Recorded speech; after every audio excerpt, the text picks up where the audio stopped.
హైదరాబాద్లో చెరువులు, ప్రభుత్వ భూముల పరిరక్షణ పేరుతో ఏర్పాటైన హైడ్రా ఇప్పుడు ఆక్రమణల కంటే ఎక్కువగా న్యాయపరమైన వివాదాలతో వార్తల్లో నిలుస్తోంది. ఒకప్పుడు బుల్డోజర్ యాక్షన్తో ప్రజల్లో చర్చనీయాంశమైన ఈ సంస్థ ఇప్పుడు హైకోర్టు ఘాటు వ్యాఖ్యలతో డిఫెన్స్లో పడిపోతోంది.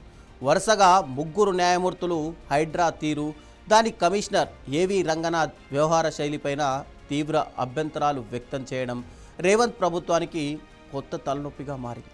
ఇప్పుడు హైడ్రాలో నాయకత్వ మార్పు తప్పదా?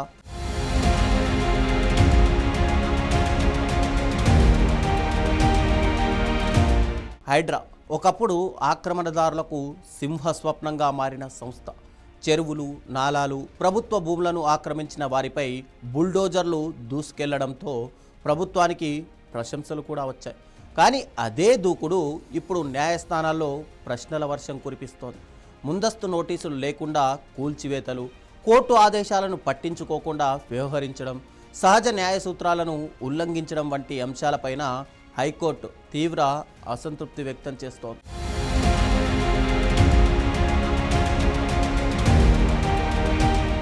లోతుకుంట భూ వివాదానికి సంబంధించిన కోర్టు ధిక్కరణ కేసులో హైడ్రా కమిషనర్ ఏవి రంగనాథ్ను వెంటనే ఆ బాధ్యతల నుంచి తప్పించాలని సింగిల్ బెంచ్ ప్రభుత్వానికి సూచించడం సంచలనంగా మారింది.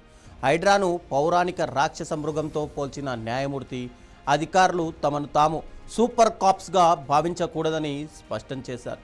మరోవైపు రంగనాథ్పై దాదాపు 60కి పైగా కోర్టు ధిక్కరణ కేసులు ఉండడాన్ని కూడా న్యాయస్థానం తీవ్రంగా పరిగణించినట్టు ఒక చర్చ సాగుతోంది.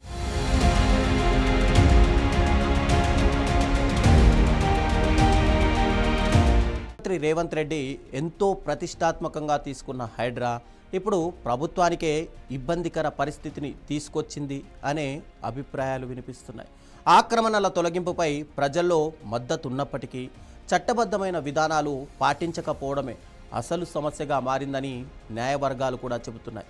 ప్రతిపక్షాల విమర్శల కంటే హైకోర్టు వరుస వ్యాఖ్యలే ప్రభుత్వాన్ని ఎక్కువగా ఇరకాటంలోకి నెట్టినట్టు రాజకీయ విశ్లేషకులు కూడా భావిస్తున్నారు.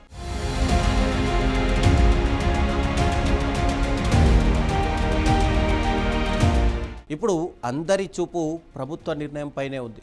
హైకోర్టు సూచనల మేరకు హైడ్రా కమిషన్ను మార్చుతుందా, లేక ప్రస్తుత అధికారికే కొనసాగింపు ఇస్తుందా? ఇదే కీలక ప్రశ్నగా మారింది. ఒకవేళ కోర్టు అభిప్రాయాలను పరిగణలోకి తీసుకొని నాయకత్వ మార్పు చేస్తే హైడ్రాపై ఏర్పడిన న్యాయపరమైన వివాదాలకు కొంతమేర తెరపడే అవకాశం ఉందని అధికార వర్గాల్లో ఒక చర్చ జరుగుతోంది.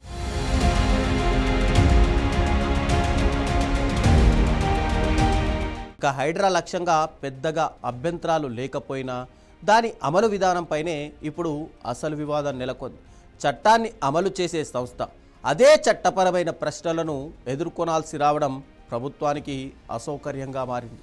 ఇప్పుడు రేవంత్ సర్కార్ తీసుకునే నిర్ణయం కేవలం ఒక అధికారి భవిష్యత్తునే కాదు, హైడ్రా భవిష్యత్తును కూడా నిర్ణయించే అవకాశం కనిపిస్తోంది.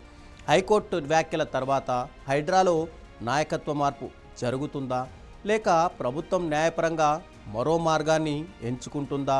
రానున్న రోజుల్లో తీసుకునే నిర్ణయమే దీనికి సమాధానం చెప్పనుంది.